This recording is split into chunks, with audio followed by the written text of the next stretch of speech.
All right, welcome. Excited for today's conversation. We are going to be talking about business language planning.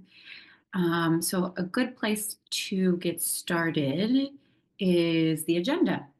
We're going to be talking about what language planning is specifically for businesses, why language planning matters, clarifying communication goals, understanding language abilities, immediate tools for improved communication, next steps, and action items. And then if we have any questions, either today or in the future, I'm going to give you a way to stay in touch so that I can be a support to you and or your teams.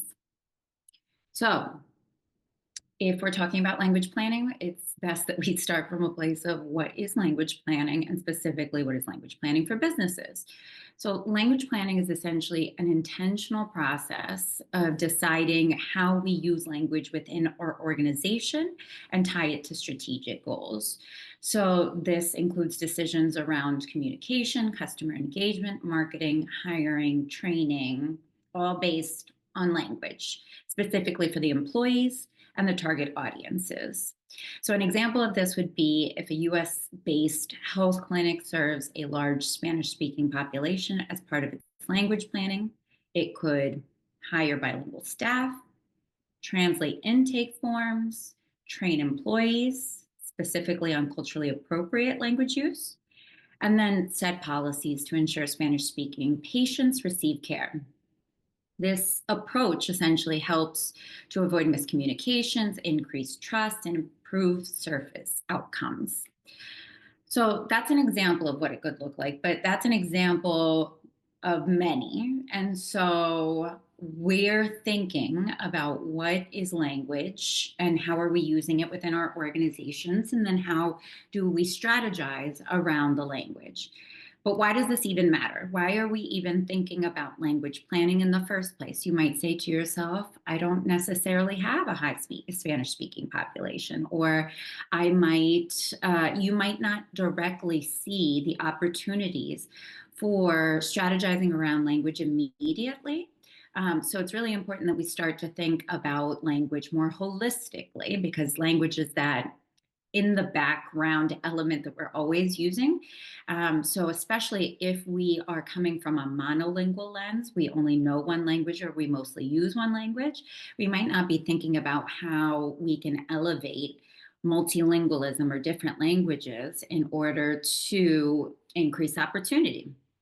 So globalization, right now, non-English preferences, over 60% of the internet users prefer content in their native language, and 65% of online material is in languages other than English. So, although English is a very predominant language, it does not mean that it's the only language. In fact, there are many other languages that are even more widely spoken. And so, it's really important for us to not only know that those languages are being used, but also think about how you best prefer to receive information. It's in the language and in the language variety that you're most familiar with. So we'll talk about that a little bit more. Multilingual workforce. It's a financial benefit. So firms employing bilingual staff report a 20% higher success rate in international negotiations, while bilingual employees themselves make 5 to 20% more per hour.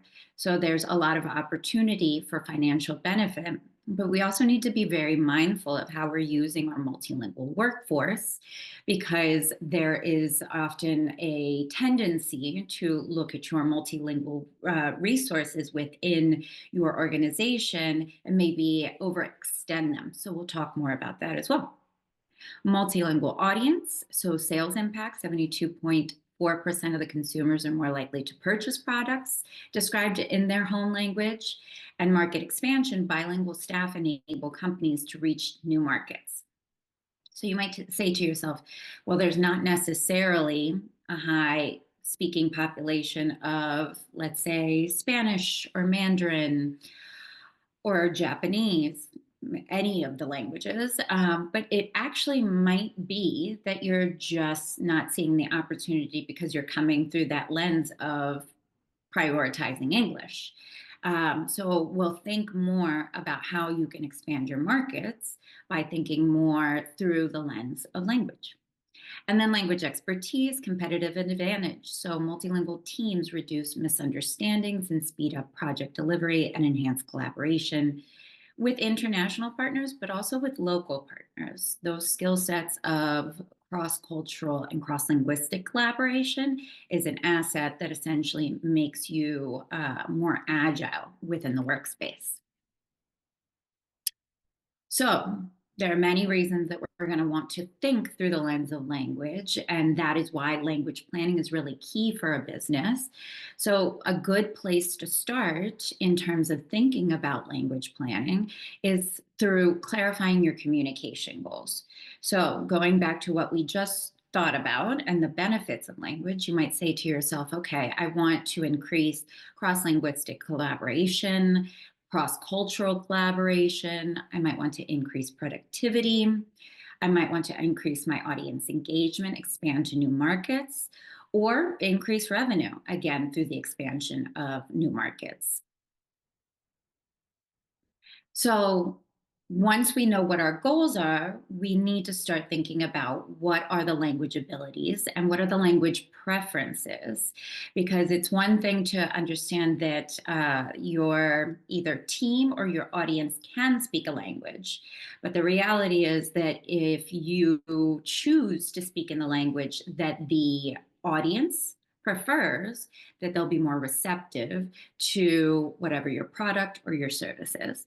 So, if you are a team, if you're thinking about how you can strategize language for your team, you might be thinking about cross linguistic and cross cultural collaboration, and also increasing productivity. It might be through the lens of you have a multilingual workforce.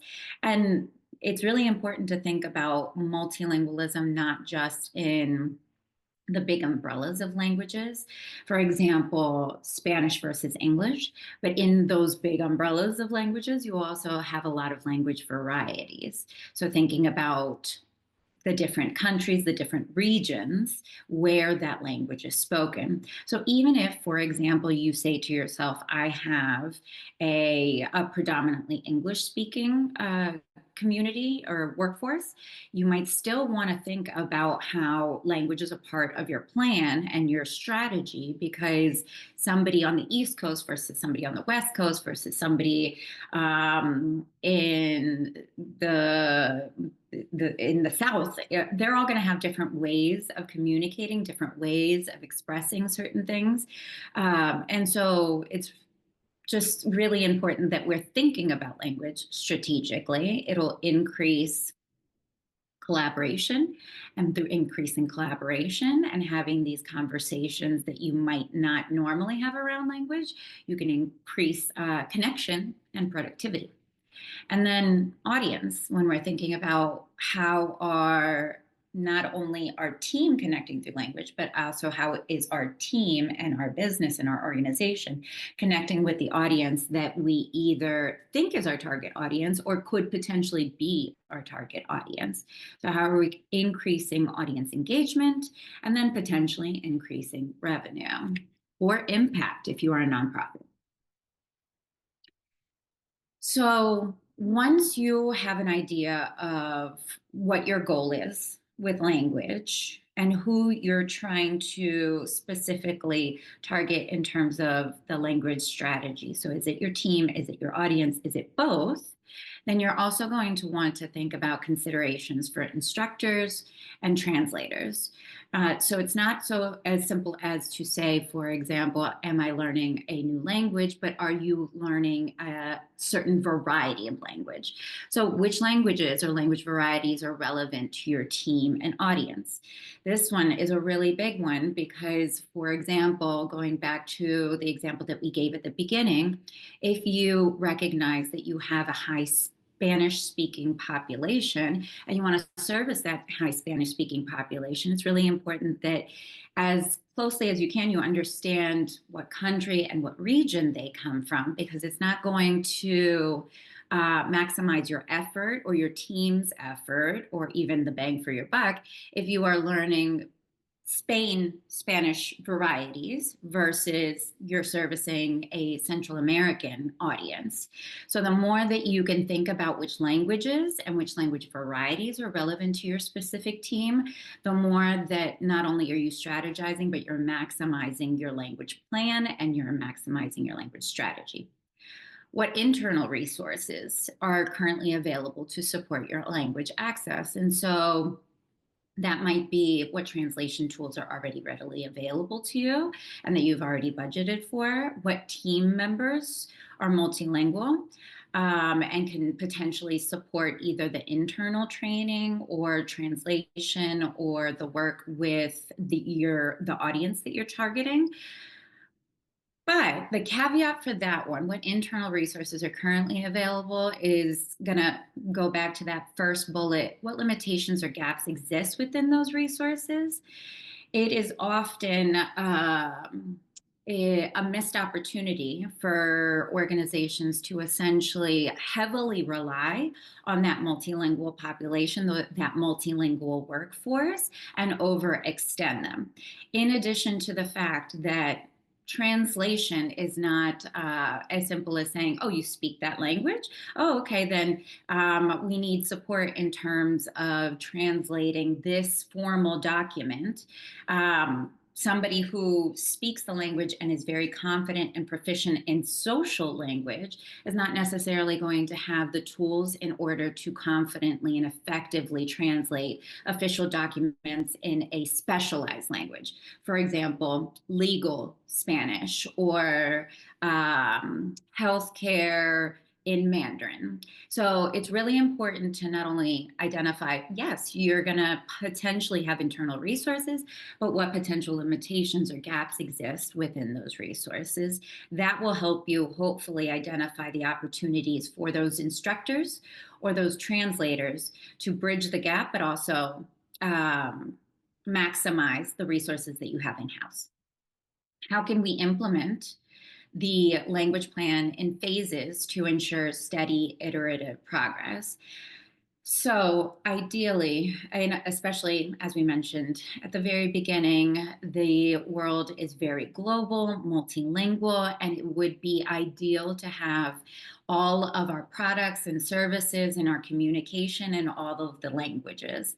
That isn't an ideal world, but there are limitations on budgets and resources. And so that is the whole point of a language plan. It is essentially to strategize and make the most impact for your organization or your team, and then to figure out how to iterate on that plan so that you slowly roll out opportunities to access new audiences or new markets. So we'll talk a little bit about that, but it's really important about in considerations for instructors and translators. And often instructors will help you create a form of a plan, but that you really need to bring these reflection points to them in order for them to guide you. So letting them know what are the languages that you're targeting, what are the language varieties, what are your internal resources, and what are your priorities, because that third bullet is all about prioritizing. And then the fourth bullet, which specific communication channels or formats should we prioritize? And so what I mean by that is we, again, in an ideal world, are practicing our language in terms of all of the domains: speaking, reading, writing, listening, and even in an ideal world, metalinguistic connections. So how does our dominant language connect to the language that we're learning? But there are limitations on time, there are limitations on budget. And so when we're thinking about our language plan, do we want to prioritize speaking, for example? If you're thinking about how your receptionist can most effectively communicate with the people who are walking in through the door so that they feel heard and well received, well, you might want to prioritize speaking and listening over reading and writing. Some languages, it's a little easier to go hand in hand. Spanish is a specifically phonetic language, but the more that you have to or are supporting different languages with different character systems, further extended from English, the more that we have to think about that prioritization. And so, again, ideally, we do all of the domains and at the same time thinking through that business lens, thinking about how we maximize our time. It's really important that we consider those domains. Are we going to be doing more speaking and listening? Are we doing maybe more writing, more emailing back and forth between a team that is based in Germany, or a combination? And you can also combine them, right? You can say maybe 30% is writing and the other 70% is going to be speaking. So thinking about that is also going to help you prioritize that conversation with your instructors and your translators as you're coming up with that language plan and that language strategy. And sometimes there are more or less resources. And so, specifically, if you are in the nonprofit space or in the educational space, there are times where you're going to have to think outside the box. And so, part of your language plan and part of what I offer to you all is consideration about how we can support language and communication, aside from language learning or translators. And so before you even start the process, there are some strategies. These are three of my favorite strategies to essentially support communication as part of your language plan that doesn't necessarily require language learning or a translator. And so essentially creating more visual cues for comprehension. So that might be icons, images, signage. And what I really love about that first strategy is that it not only supports speakers of other languages besides English, but it also supports varieties of English, and it also supports hard of hearing or deaf community. And so the more that you can incorporate visual cues either on your material or in your physical space, the more it helps in order to comprehend whatever is being communicated, especially if you have some high priority items. Training team members to use more gestures and expressive body language. So, high context. Think about when you are on the phone.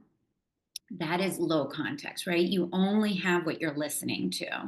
And so you really have to feel confident in your listening skills and your ability to communicate, because all you have is speaking and listening. Versus when you're face to face with someone and you can not only see them, you can hear them, you can make connections between the objects that are around, the space. The more context that you include in your communication, the easier it is for someone to understand you, whether or not it's a language variety or a completely different language.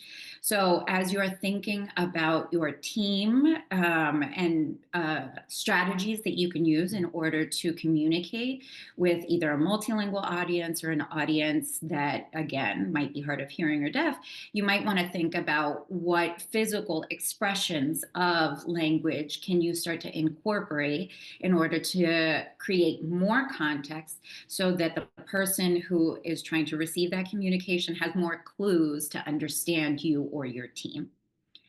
And then the last bullet is to really just normalize the emotional experience of language barriers by encouraging emotional regulation and setting compassionate and realistic expectations.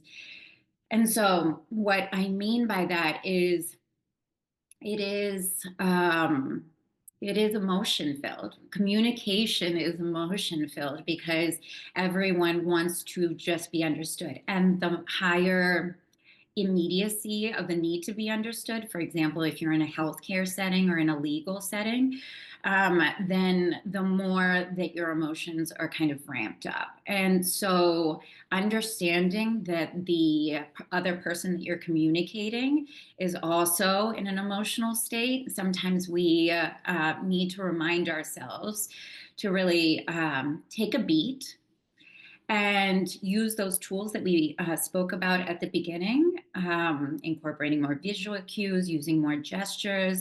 And that will also help us with the other parts of the language plan as we start to learn more language or have translators.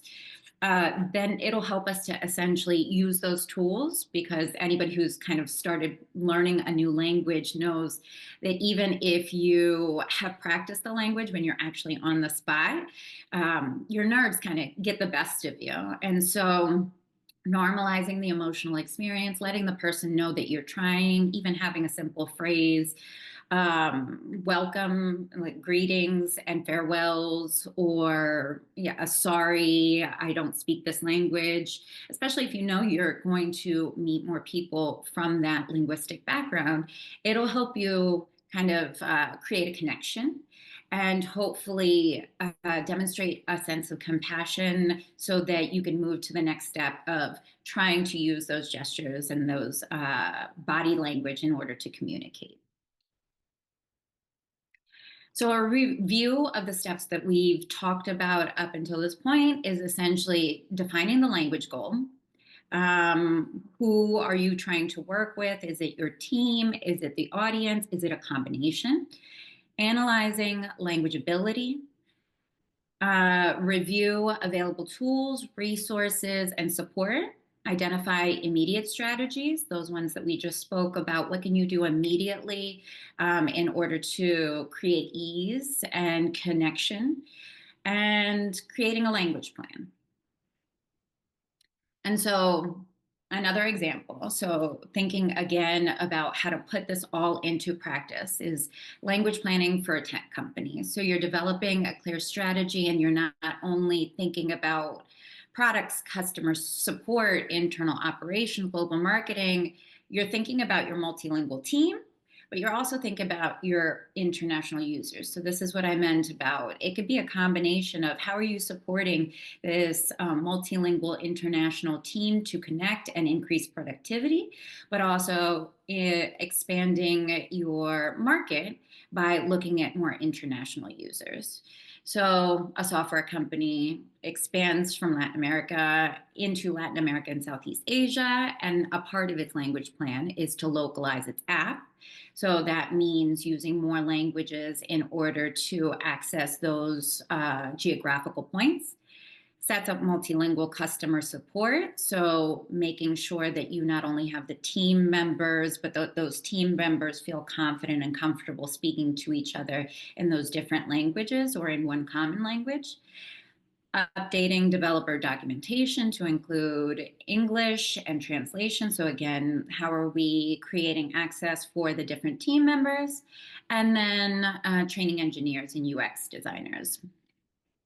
So all of this comes together for support of the team as well as the audience. We're increasing product adoption. We're improving user experience. We're boosting customer retention in new markets. So next steps. So you have all of these ideas. You know that you need to start asking the question of what are our goals, who is our audience, what do we already have, and what are we working towards. So step one, collaborate with key stakeholders to define clear language planning goals. Assess team and audience language abilities and preferences. What do we have in-house? Establish a budget and realistic implementation for timeline. Develop and refine language access strategies. And then here is the real key, is that once you've developed a language plan, like anything, you can't just develop a language plan and just let it go. It's like any goal, you need to revisit and you need to determine, is this working as we predicted? Is this supporting the team? Do we need to make any adjustments? Getting feedback from those participants in order to make sure that they are increasing engagement, interaction, that they feel more confident, that the audience is being received.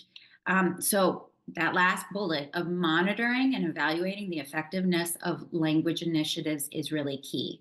So not only setting the date of, by this point, we want to feel more confident in our language ability, but what are some checkpoints to make sure you're on the right track, and assessing and re-strategizing. And the language plan is like any plan, it should be flexible. You should continue to iterate on it the more that you see that you are either accessing and achieving your goals, or that you need to potentially pivot and find new forms of implementing any of the strategies that we spoke about today. So, for additional support, I am always available to support any additional either questions about anything that we spoke about today, or the actual implementation. If you say to yourself, this is great, but I really want someone to guide me through this process. I really want someone to speak to the team and engage in that, identifying the assets that we already have in house and giving me the plan so that we can just implement it. We don't have time potentially to create the language plan, but we understand the need for the language plan. So if you want support in that, I am absolutely happy to help. Info at lupatalks.com, or you can find me at lupatalks.com. My goal is just for us to really start thinking about our business, our everything that we do through the lens of language, so that we can create more access, more opportunity, more connection by being more confident in our language ability. Whoop, I forgot the most important part. Let me know. Let me know in the comments. Let me know what you think. Let me know if you actually implement your language plan. Let me know how it's going. Tell me about what plans you have for implementing your language plan. Talk to me. I'd love to hear about what your thoughts were on this training, and if you have any questions. But most importantly, my hope is that you guys start to actually implement a language plan. So let me know how it is going, so that we can start to encourage each other to think more about language and the strategy behind the language for our businesses.